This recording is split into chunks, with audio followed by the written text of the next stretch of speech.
পারভীন আক্তার একজন নারী সফল উদ্যোক্তা এবং তিনি এক কথায় অপ্রতিরোধ্য। পারভীন আক্তারের গল্প শুনলে আপনি অবাক হয়ে যাবেন, যার জীবনের কাহিনী অনেকটা ফিনিক্স পাখির মতন। জীবনের এক পর্যায়ে আত্মহত্যার পরিকল্পনা করেছিলেন পারভীন আক্তার। তারপর শেষ সম্বল মেয়ের সোনার চেন বিক্রি করে সেই টাকা দিয়েই ভাগ্য বদল। তারপরের গল্পটা শুধুই সফলতার।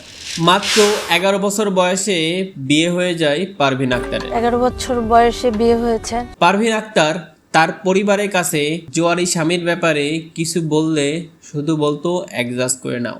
স্বল্প বয়সে বিয়ে হওয়ায় তার ছোট সন্তানটি হয়েছে স্পেশাল চাইল্ড।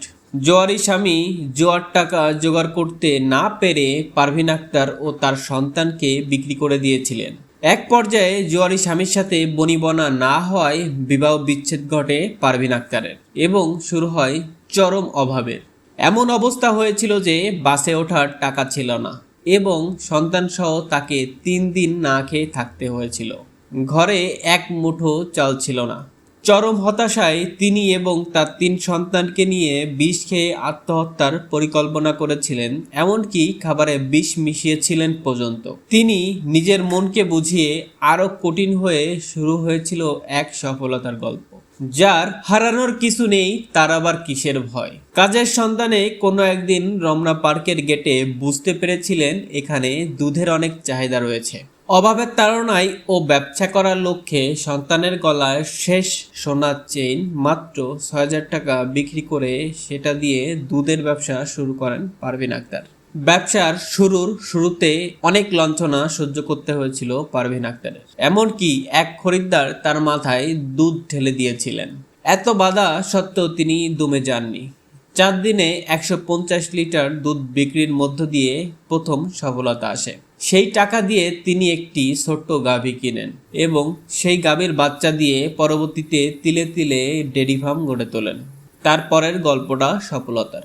ব্যবসার পরিধি বাড়তে বাড়তে তিনি 4 লক্ষ টাকা দিয়ে একটি চিলার মেশিন কিনেন এবং দুধ ঠান্ডা রাখার জন্য কুলিং ভ্যান কেনেন ঢাকায় দুধ ডেলিভারি করার জন্য। বর্তমান সেই কুলিং ভ্যান দিয়ে দুধ ডেলিভারি করেন ঢাকার লালবাগ শাহী মসজিদ, হাজারীবাগ পার্ক, রমনা পার্ক, মৎস্য ভবন গেট, মোহাম্মদপুর এবং ধানমন্ডি এলাকায় তার নিজের ব্র্যান্ডের দুধ পাওয়া যায়। তার উৎপাদিত পণ্যের মধ্যে দুধ, টক দই, মিষ্টি দই এবং বিভিন্ন ধরনের মিষ্টি পাওয়া যায়। যেই গ্রামের মানুষ একসময় তার থেকে মুখ ফিরিয়ে নিয়েছিল, আজ তারাই তাকে হিরো হিসেবে শ্রদ্ধা করে। গ্রামের মানুষ যাতে সঠিক দামে দুধ বিক্রি করতে পারে তার জন্য অনেক বড় বড় মেশিন কিনেছেন। পারভীন আক্তার এখন সমাজের এক অনন্য দৃষ্টান্ত। তার মাধ্যমে আমরা সঠিক দামে ভালো মানের দুধ খেতে পারছি। তার জন্য আমরা তাকে সম্মান করি। তিনি আমাদের দেশের গর্ব। এই ভিডিওটা শেয়ার করে দেখিয়ে দিন, সব কিছু শেষ হয়ে গেলেও ভালো কিছু করা সম্ভব।